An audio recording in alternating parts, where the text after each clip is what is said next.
माघ मास बहुत ही पवित्र मास है। जय श्री कृष्णा दोस्तों। माघ महात्म अध्याय 7। चित्रगुप्त ने उन दोनों के कर्मों की आलोचना करके दूतों से कहा कि बड़े भाई कुंडल को घोर नरक में डालो और दूसरे भाई विकुंडल को स्वर्ग में ले जाओ जहाँ उत्तम भोग हैं।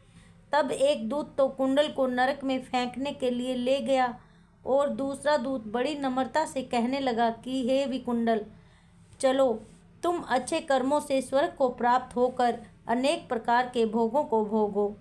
तब विकुंडल बड़े विस्मय के साथ मन में संशय धार कर दूत से कहने लगा कि हे यमदूत, मेरे मन में बड़ी भारी शंका उत्पन्न हो गई है, अतः मैं तुमसे कुछ पूछता हूँ।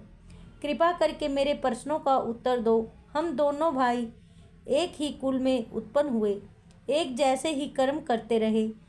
दोनों भाइयों ने कभी कोई शुभ कार्य नहीं किया, फिर एक को नरक क्यों और दूसरे को स्वर्ग किस कारण प्राप्त हुआ? मैं अपने स्वर्ग में आने का कोई कारण नहीं देखता।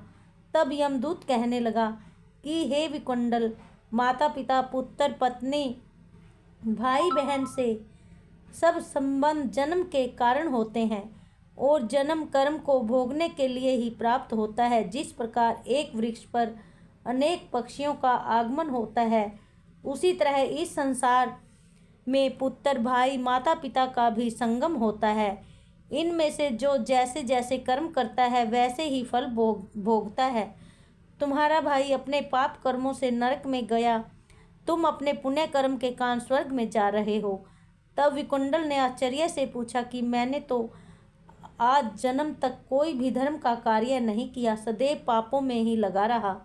मैं अपने पुण्य के कर्म को नहीं जानता। यदि तुम मेरे पुण्य के कर्म को जानते हो तो कृपा करके बताइए। तब देवदूत कहने लगा कि मैं सब प्राणियों को भली भांति जानता हूँ, तुम नहीं जानते। सुनो, हरिमित्र का पुत्र सुमित्र नाम का ब्राह्मण था, जिसका आश्रम यमुना नदी के तट के दक्षिणोत्तर दिशा में था। उसके साथ जंगल में ही तुम्हारी मित्रता हो गई और उसके साथ तुमने 2 बार माघ में श्री यमुना जी में स्नान किया था।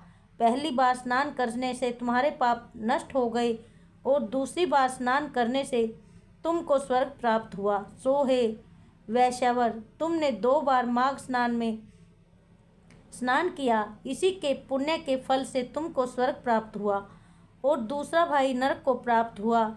दत्तात्रेय जी कहने लगे कि इस प्रकार वह भाई के दुख को अति दुखित होकर नम्रतापूर्वक मीठे वचनों से दूतों से कहने लगा कि हे दूतों, सज्जन पुरुषों के साथ 7 पग चलने से मित्रता हो जाती है और यह कल्याणकारी होती है। मित्र प्रेम की चिंता न करते हुए तुम मुझको इतना बताने की कृपा करो कि कौन से कर्म से मनुष्य यमलोक को प्राप्त नहीं होता, क्योंकि तुम सर्वज्ञ हो। माघ महात्म 7वां समाप्त। आगे 8वां अध्याय। हरि ओम। जय श्री कृष्ण। ओम नमो भगवते वासुदेवाय, वासुदेवाय कृष्ण देवाय। ओम नमो भगवते वासुदेवाय।